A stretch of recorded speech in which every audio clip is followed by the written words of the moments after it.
there's been some interesting things going on in the news lately. Trayvon Martin, that young boy that that was killed in Florida by the neighborhood watchman. So that's really going on right now. I can't even imagine. I don't think any parent can. See, the National Rifle Association is all up in arms. Get it? Up in arms. That's believing that people are calling for more regulation on weapons. That's interesting. It's not about that. It's about this young boy that was killed. But you know, I understand. I understand about needing to be armed. You know, because when you're armed, you have, it's like certain elements of fear leave you immediately. And so you know, I've been armed. I'm an expert marksman, or at least I was many years ago. And I used to carry a gun years ago. And there is a peace that accompanies you when you have that gun. I remember seeing a show, you remember Billy the Kid, you know, the old Western, you know, he murdered so many people and all that. And there was a movie that I saw, and he was fast, and nobody could beat him. And so somebody was coming after him, and they took away his guns. And he was running around begging and crying for somebody to give him a gun. He was scared. Billy the Kid, really a coward without those guns. And so that's why I believe that folks are fighting so hard, and there'll never be a time when those laws are rescinded where folks won't be able to carry arms, because fear is a great motivator. And so I do know the difference between being armed and being unarmed, and the fear that can come upon you when you're not armed. And so fear, just considering fear. Fear is something most people grow up with. Maybe there's that one bully, you know, that doesn't have fear, but he probably fears his daddy. There's something that individual fears, but we all fear. And most people were not the high school jock or the, you know, the bully or the, you know, most people were always kind of in fear of certain folks in school growing up all their lives. And it's like this gun is what they call the great equalizer, where you're not greater than me now because all I have to do is pull this trigger. So really the motivating factor for maintaining the maintaining guns and the ability to acquire guns is the fear in the hearts of those people that are carrying those guns, and the fear that they grew up with all their lives. Now they have an opportunity not to be afraid anymore. And so then we're men, and a lot of times we're men. You can think about this, you know, even as a man. I'm a man. I'll be 54 this year, and I have kids. And so we maybe have issues when we were younger, things that we went through, maybe that we weren't so proud of. But our kids don't know it. We are like heroes in the eyes of our children. They have no idea. Remember, my son played baseball. I taught him to play baseball from the time he was like 4 or 5 years old. We sat on the ground in the field, just he and I, with a ball and a bat. And I said, this is a ball, this is a bat. And we started there, and a glove. And I started there, standing like 4 feet away from him, tossing him this little ball. Tossing the little ball, backing up, backing up. I mean, I played baseball for like 6 or 7 years growing up. And finally we got to the point where we were, you know, really far away. And I was throwing the ball as hard as I could, way up in the air, and he's catching it. I'd take him and practice batting, throwing balls at him. He'd be hitting those balls. And finally, when he got old enough and big enough for me not to be effective, because I was never really a pitcher, I'd take him to the batting cages, and he was cracking those balls. He did very well. And you know what? I never told him this until he got older, that he ended up being way better than I ever was in baseball. But I trained him. And I think that if he had known that while I was training him, he may not have embraced, you know, my opinions about the way he should stand, the way he should swing, the way he should catch so well. Because kids have no idea what we really were when we were younger, okay? Unless we're really honest with them. And so what I'm suggesting today is there's a lot of fear in the hearts of many people growing up, a lot of negative situations where they may have been bullied, where they may have been beat up, where they may have been punked. And now they're in a position of men to have gotten their firearm license, and the adamancy of maintaining those guns. The deepest root of that is connected to a deep fear of being unarmed. And so when I see situations like this gentleman that shot that boy in Florida, I see a man who had probably been afraid all his life. And then of certain folks, of those black guys, you know, with hoods, with their hands in their pants, that are up to no good. Because I promise you, some of the people I see in the street, some of the black guys, you know, he was trying to describe as this young man being. And if he had chased them down, he would have been the one laying there. For real. But the fact that the reason he fared so well was because this kid wasn't like the guys he was attributing him to as being, okay? And so then I have to believe this man saw what he was faced with, and he knew what he had done. And he recognized he was better off challenging somebody like that kid than challenging someone who he was claiming the kid was like, because most likely he would have lost that conflict. And so you look at a man that's been riddled with fear all his life, take his gun away from him, and I promise you, he loses a lot of that boldness. And that would probably hold true for most folks that have those guns. There's an old ancient, I don't know if it's Lao Tzu, I don't remember where ancient Chinese writing speaks of that, is that carrying a weapon is a sign of deep fear, the need to carry a weapon. Now, there are certain situations that you need to carry a weapon, and fear isn't always a bad thing. You know, it preserves you at times. But you can also be consumed by fear to the point where you are like a shriveling ball of nothing, or you get yourself a weapon and you can become a bully. Hopefully somewhere in the middle is where we would all, you know, like to reside. But it's very unfortunate that this young man had to go through that because of fear.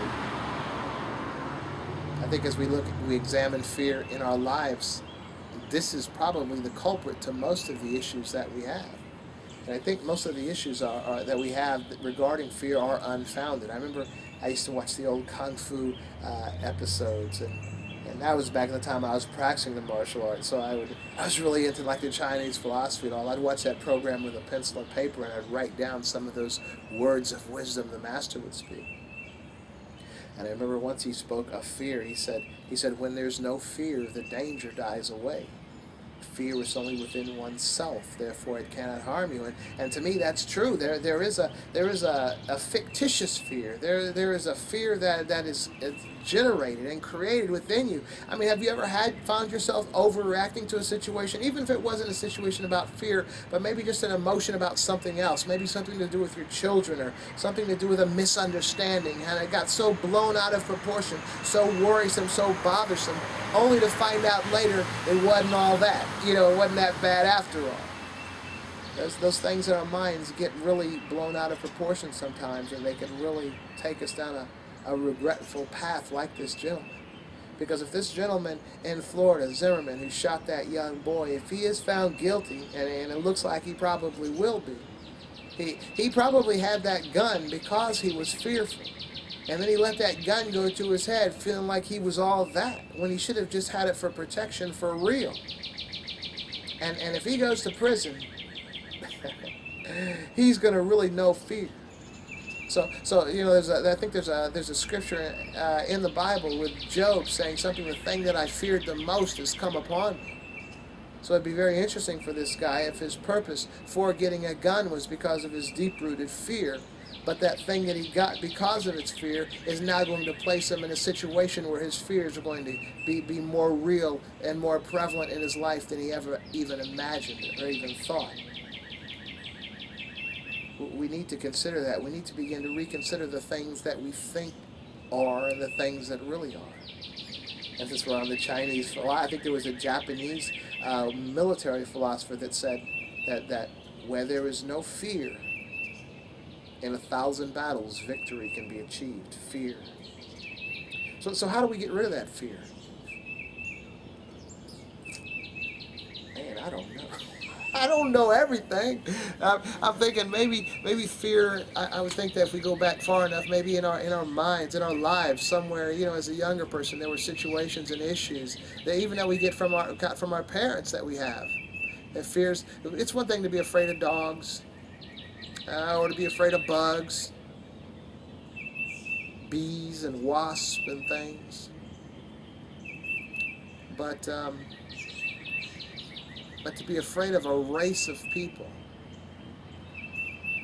you open yourself up to a whole world of disappointment, whether it's disappointment that you bring on yourself, like this Zimmerman character, or the disappointment you bring on into the lives of others, like the families of that boy that was killed, or somewhere in between. We really need to get a hold on our emotions and begin to take control of ourselves and not let our emotions run away with us. We do that. Look at the political system that we have and the things that are going on, in politics. The emotions and the name calling and the hate. We even had somewhere, man, I can't remember where it was, if I can recall, where the woman, her house was firebombed in Texas. She was not her house, her office. She was a Democrat congresswoman, and her office was firebombed about a week ago. Or that the congresswoman in Arizona, I believe, Gabrielle Giffords, who was shot in the head. And we just let our emotions and our fears just run away with us. And you know what? That's what the politicians prey on. If you elect him, this is what's going to happen. If you re-elect him, this is what's going to happen. They play on our fears.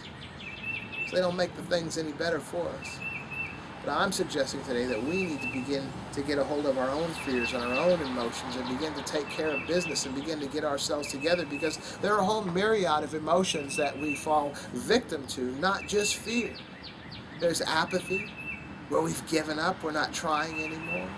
There's hate, there's misplaced hate, misplaced anger.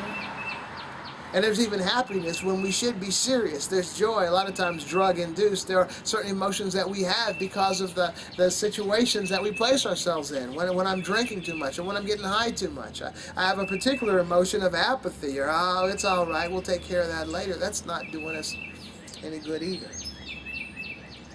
Walking through our neighborhoods today, and I'm recognizing we are really, really kind of jacked up emotionally.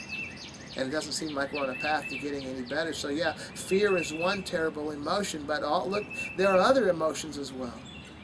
Situations of our lives that just aren't getting better because of the emotional baggage, that we've carried all of our lives. And the emotional baggage that we've carried, the fears and the apathy and just our worldview, the way we see things, they're usually false.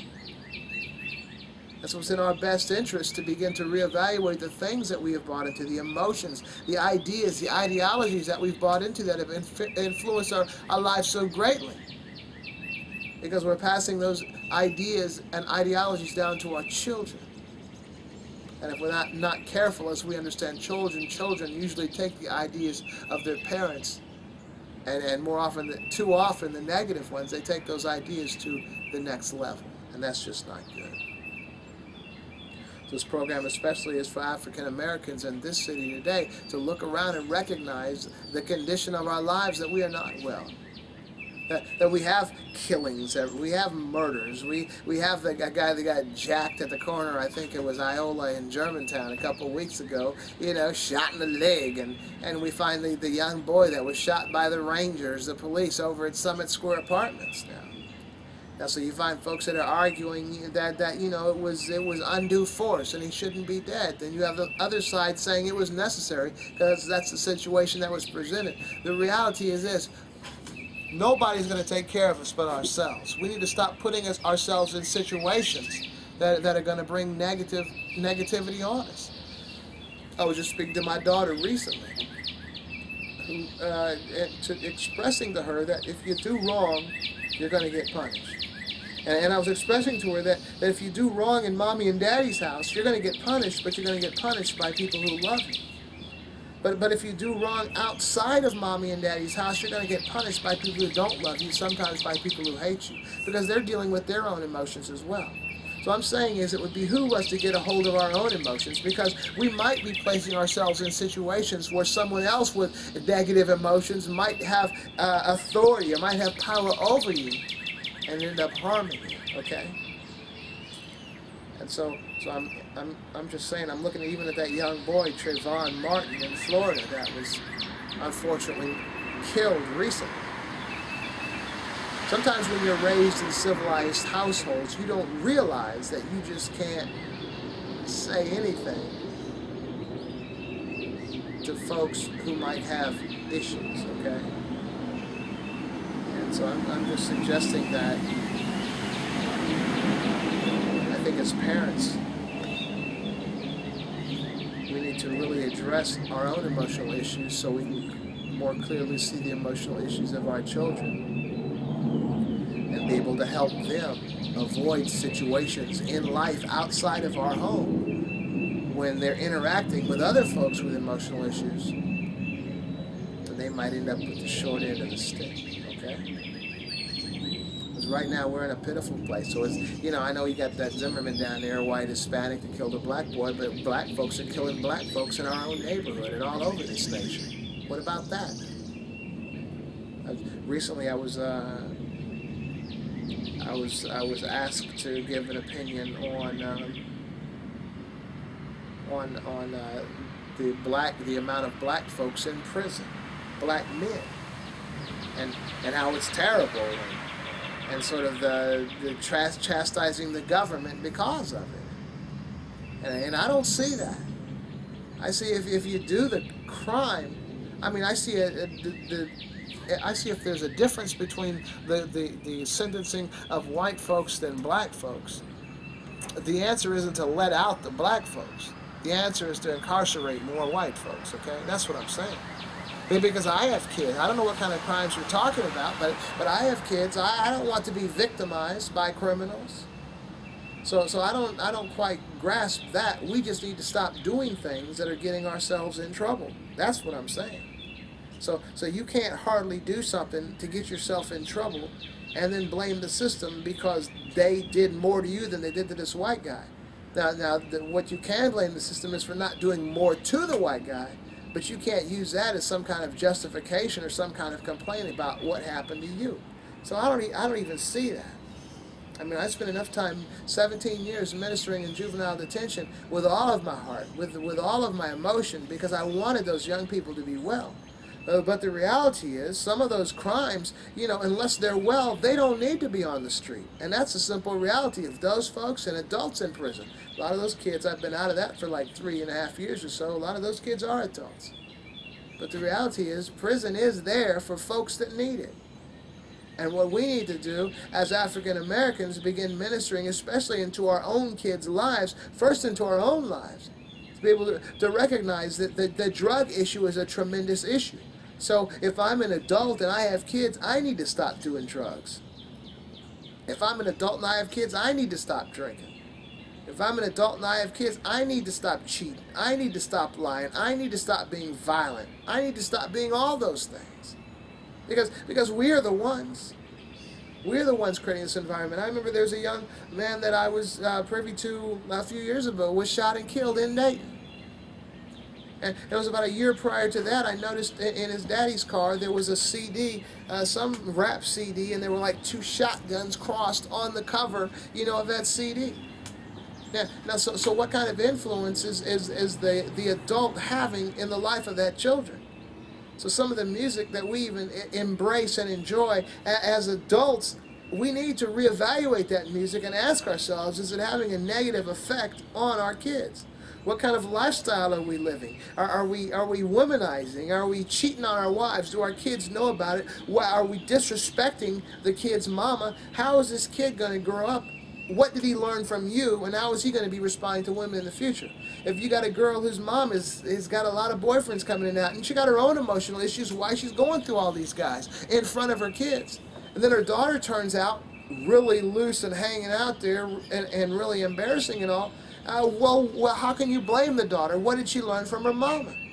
So I'm saying is we need to recognize that a lot of the emotional issues that our children have that are taking them down wrong paths are emotional issues that they got in our households. And we need to first address our households, our issues, before we can address, just like you're in the airplane and they're telling you how to use the mask. They're saying first put the mask on your face so you'll be able to help the person who needs a mask on their face.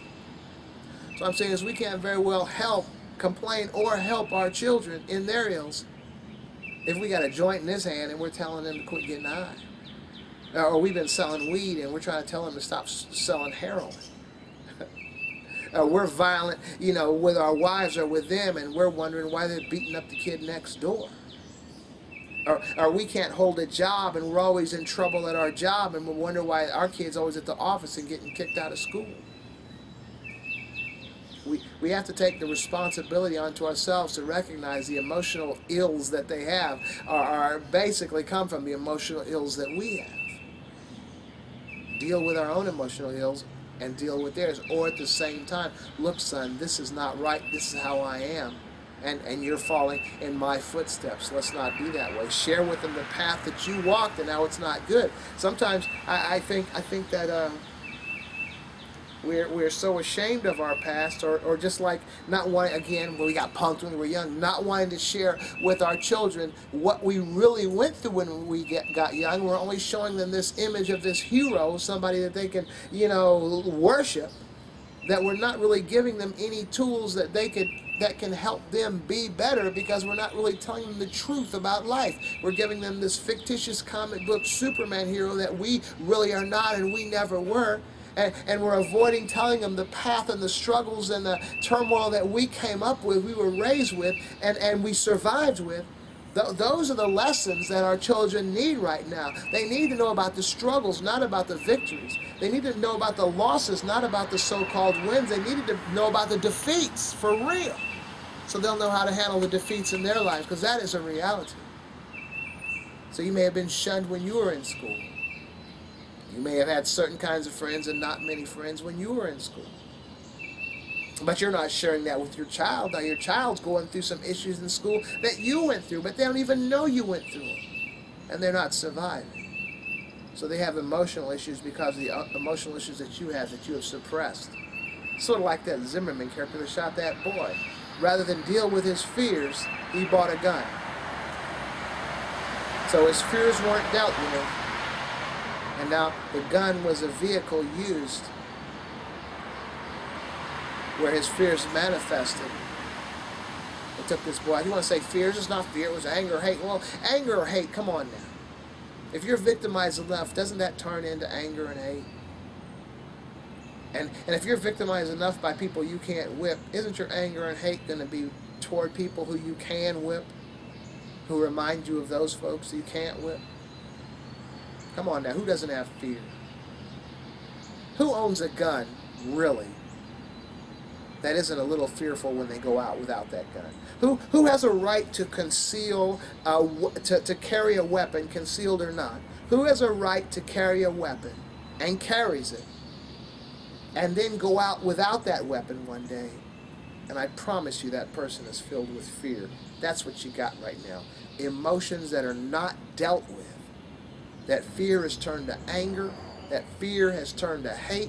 The resenting of the people who victimize you. And now you want to take it out on people who are weaker than you, who are not armed, Skittles and a can of tea while you have a gun. And take it out on them for what? The emotional issues that you went through with somebody else that you never dealt with. That's what we're dealing with.